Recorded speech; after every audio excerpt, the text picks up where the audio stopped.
다수보다는 소수의 목소리를 꾸준하게 대변해온 한국 기독교 장로회. 한국 기독교 장로회 이건희 총회장은 우리 사회 소외된 이웃들의 목소리를 반영하고 첫사랑의 마음을 회복하는 것이 105차 총회의 중요한 사업 중 하나라고 말했습니다. 한국 기독교 장로회 신임 총회장으로 당선된 이건희 총회장을 만나 한국교회와 교단의 현실을 짚어봤습니다.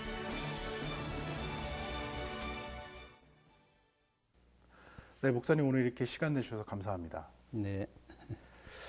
제 105회기 총회장이 되셨는데요. 축하드립니다. 소감 한 말씀 부탁드리겠습니다. 네. 우리 교단 제105회를 위한 주제가 이제 주께로 돌이키사 진리와 사랑으로 살게 하소서라고 하는 주제가 선정이 되었습니다. 제가 이 교회에서 지난 2017년 종교개혁 500주년을 맞이한 해에 비슷한 주제를 가지고 1년 동안 목회를 진행했던 기억이 새롭습니다. 아드 폰테스 진리와 사랑으로 라고 하는 주제를 가지고 이제 한 해를 보낸 적이 있는데 아마도 105회 총회를 섬겨가면서도 이 주제와 거의 비슷한 흐름으로 저희들이 한 해 동안 총회를 이제 이끌어가고 또 섬겨야 될 것 같습니다. 한국의 교회가 마땅히 주께로 돌이켜야 될 시점에 와 있지 않나 하는 생각이 강합니다. 특별히 우리 교단은 그동안에 성서 정신을 근간으로 하고 또 종교개혁 정신도 본받아서 진리를 추구하고 또 지켜나가는 일에 매우 투쟁적인 모습을 가졌던 것이 사실입니다. 이것은 매우 자랑스러운 흔적이고 또 우리의 역사라고 저는 생각을 하고 있습니다. 그런데 초대교회 에베소 교회가 주님의 책망을 받은 것처럼 진리를 지켜나가는 일에 힘쓰고 악한 것들을 물리치는 일에 힘썼던 것은 사실이지만 첫사랑을 잃어버리지 않았는가. 진리 추구도 사랑을 근간으로 한 진리 추구가 될 때에 진정한 의미를 득할 수 있다라는 생각을 해봅니다. 그런 차원에서 우리 교단뿐만 아니라 한국의 교회들이 주께로 돌이키는 일에 앞장서야 되겠고, 그리고 그 구체적인 삶은 진리와 사랑의 삶으로 드러나야 된다. 이게 이제 105회 총회를 섬겨가야 될 가장 큰 흐름이라고 생각을 합니다. 올해 총회는 코로나19로 인해서 이제 사상 초유의 전에 없었던 일이죠. 온라인 회의로 이제 그 총회가 진행이 됐는데요. 한국교회도 역시 큰 타격을 입었는데 이 코로나19 시대 한국교회가 나아가야 할 방향은 좀 어떻다고 보시는지요? 네. 현재 코로나19 사람의 생명에 관련된 부분들인데 그 생명에 관한 내용들을 예배만을 강조한다든지 또 대면 예배만을 통해서 종교의 자유를 획득을 해야 된다라고 하는 그런 주장들은 좀 무리인 것 같습니다. 우리가 잘 알고 있는 종교 개혁가인 마르틴 루터도 그런 설교도 하고 또 언급을 자주 한 것으로 알고 있습니다만은 이런 전염병 시절에는 사람의 생명을 존중히 여기는 성서 정신이 발휘가 돼야 된다고 보고요. 그것을 만약에 우리 기독교가 놓치고 있다고 한다면 기독교답지 않다라는 생각도 함께 하고 있습니다. 하나님의 형상대로 지음받은 인간의 생명은 참으로 존귀한 것이죠. 이 일을 위해서 우리 교회가 협력해야 되는 것이고 또 그리스도인들도 마찬가지로 같은 생각을 품어야 된다고 생각을 합니다. 교회의 역할이 사실 예배 드리는 게 제일 중요하지만 교인들이 어떤 교제를 하고 또 성도들이 모여서 함께 얘기를 나누고 말씀을 나누는 것도 되게 중요하다고 보는데 이 비대면 온라인 예배를 놓고 교회 안에서 굉장히 논란이 많잖아요. 목사님께서는 좀 어떻게 보시는지요? 네. 좀 전에 제가 마르틴 루터 이야기를 했습니다마는 16세기의 그 전염병 시절에 마르틴 루터가 취했던 조치는 지금도 유효하다고 저는 생각을 합니다. 그때에는 무슨 뭐 온라인 예배가 있지도 않았을 때입니다마는 마르틴 루터는 1527년 7월부터 10월까지 모든 예배를 중단하고 가정 예배로 전환을 시켰단 말이죠. 이것은 시사하는 바가 굉장히 크다고 봅니다. 온라인 예배는 아니었지만 가정에서 모여서 대면 예배를 지향하고 가정 예배를 지향했다고 하는 것은 우리 종교개혁을 따르고 있는 개신교회들이 참 본받아야 될 그런 내용들이고요. 이 엄중한 시점에 그런 종교개혁가의 그 조치와 정신을 다시 한번 되새길 수 있다고 한다면 비대면 예배라고 할지라도 어떤 상황 속에서도 함께 하시는 하나님, 무소부재하신 하나님을 믿는 우리들이라고 한다면 그것이 큰 문제가 되지는 않으리라고 생각을 합니다. 교단 내부 문제로 좀 눈을 돌려볼 텐데요. 기장총회도 여러 가지 현안들이 있잖아요. 한신대 사태라든지 이런 부분들 어떻게 좀 풀어가실 생각이신지요? 네. 특히 저도 2014년부터 2018년까지 4년 동안 한신학원 이사를 경험한 적이 있습니다. 깊이 바라본 경험이 있다는 것이죠. 이제 그러나 우리 교단이 이제 정책적으로 한신학원 운영을 위해서 그동안에 15명의 이사를 두고 있었는데 이제는 이제 일로의 1이사 체제로 거의 이제 마무리가 되었습니다. 학원을 운영한다고 하는 것은 교단이 직접적으로 관여해서는 안 되는 일이죠. 그것은 사학법에도 그렇게 규정이 되어 있는 것이고 대신 좋은 이사들이 이사회를 잘 운영을 하면서 학원을 제대로 운영해 나가는 것이 이제 가장 바람직한 모습이기 때문에 일로의 1이사가 된다고 하는 것은 전 총회적인 관심을 가지고 또 직접적으로 이제 학원 운영에 관여하는 것과 마찬가지이기 때문에 그런 차원에서 이제 한신학원의 문제도 이제 바람직한 방향성을 가지리라고 저는 생각을 해봅니다. 그것이 이제 좋은 방향성인 것 같고요. 또 기타 교단의 문제들을 지난 1년 동안 부총회장직을 수행하면서 직접적으로 바라보게 되었는데 제가 이제 총회장이 된다고 할 때에 물론 이제 단기적인 차원에서 해결될 문제들도 있지만 거의 대부분이 중장기적인 입장에서 바라봐야 될 문제들인 것 같습니다. 그렇다고 할 때에 제가 총회장직을 수행하는 1년 동안 모든 문제를 다 섭렵하고 해결할 수는 없겠지만 총회원들의 뜻과 생각을 잘 모으는 일에 집중을 하겠습니다.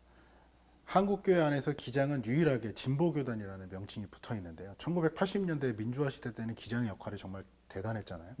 근데 아무래도 시대가 변함에 따라서 기장의 역할도 변해야 된다고 보는데 목사님께서 보실 때 기장은 앞으로 좀 어떻게 변해야 한다고 보시는지요? 네. 우리 교단이 1953년도에 탄생을 했는데 그때 38회 총회 선언을 통해서 표출된 바 그 정신을 다시 회복하고 유지하는 것이 변화라고 저는 생각을 하고요.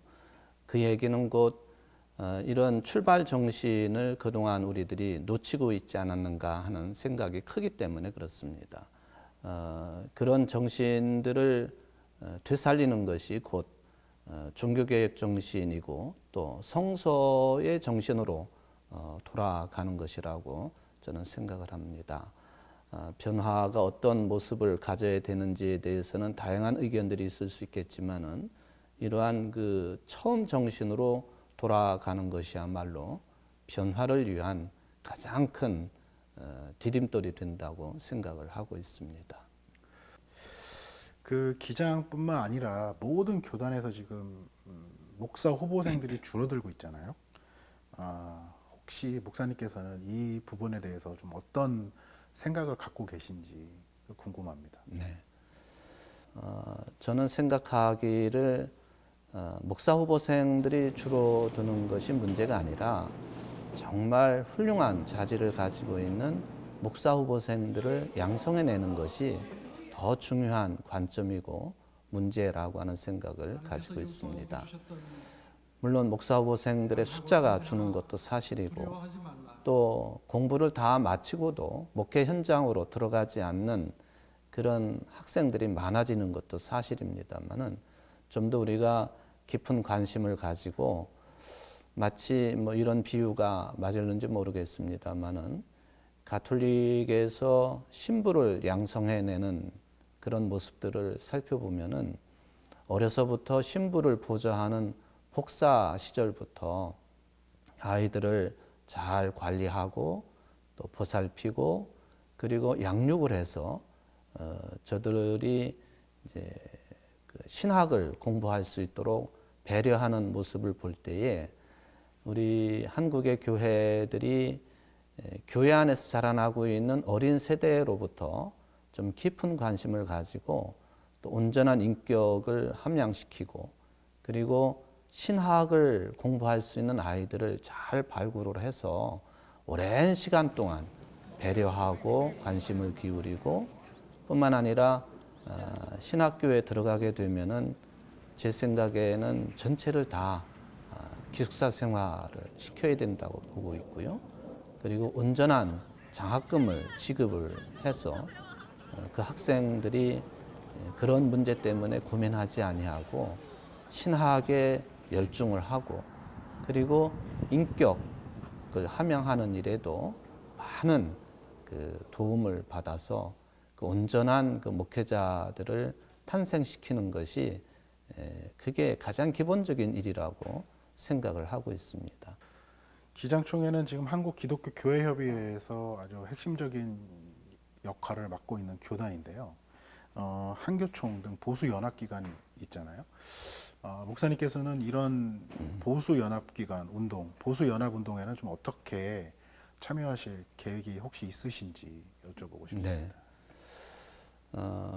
제가 총회장이 되어서 좀 다각적으로 살펴봐야 될 측면이라고 생각을 합니다.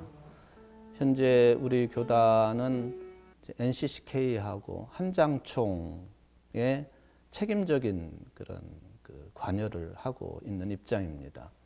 그 외의 기구들에 대해서는 좀 소원한 것이 사실인데 아마도 우리 교단의 입장이 이런 그 연합 기구들이 자기 교단의 이익만을 추구하는 그런 흐름을 가진다든지 또 한 교단이 물량적인 힘으로 밀어붙이는 그런 모습을 보일 때에는 과감하게 우리 교단의 입장뿐만 아니라 교회의 연합 정신의 근간으로 한 그런 입장들을 강력하게 이제 표명을 해야 된다고 생각을 합니다. 그 2000년대 들어서 특히 한국 교회의 사회적 신뢰도가 굉장히 많이 떨어졌거든요. 특히 최근에는 이제 정광훈 목사의 광화문 집회라든지 뭐 사랑제일교회라든지 이런 문제로 인해서 사회적 신뢰도가 이제 바닥에 떨어질 만큼 떨어졌다고 보는데 목사님께서 보시기에 이 사회적 신뢰도를 다시 올릴 수 있는 방법은 뭐라고 생각하시는지요? 네, 일단 그 한국의 교회들이 좀 큰 소리를 자제하고 잠잠한 상태에서 하나님께서 하시는 말씀에 귀를 기울였으면 좋을 것 같습니다. 마스크를 쓴다고 하는 것이 잠잠하라고 하는 뜻도 있다라는 그런 이야기도 있지 않겠습니까? 선한 영향력을 끼쳐야 될 교회들이 막말을 서슴지 않고 이제는 거기에다가 거짓말까지 하고 있다고 하는 평가를 받는 것이 현실인 것 같습니다. 저는 우리 한국의 교회들이 이런 상황 속에서는 좀 잠잠하면서 더 깊이 기도하고 또 이 시대에 주시는 하나님의 뜻이 무엇인지를 또 귀를 기울이는 그런 시간이 되었으면 좋겠습니다. 본받지 말아야 될 것들을 좀 버려야 될 것 같고요. 그야말로 회개하고 주께로 돌이켜야 될 시점이 아닌가 하는 것이죠. 그 목사님 마지막으로요.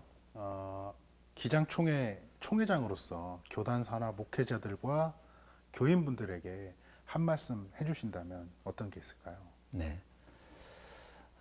저는 우리 교단을 매우 깊이 사랑하는 목사입니다.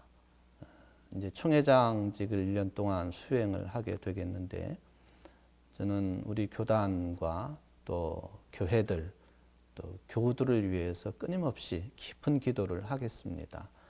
또 교회들이 요즘에 사회로부터 지탄의 대상이 되고 있음도 직시하면서 그런 가운데에서도 교회가 또 성도들이 힘을 잃지 않고 또 참 자발적으로 그리스도인으로서의 사명감을 잘 감당할 수 있도록 격려하고 또 위로하는 일에도 이제 함께 하도록 하겠습니다. 네, 목사님 오늘 인터뷰 정말 감사드립니다. 감사합니다. 네, 고맙습니다.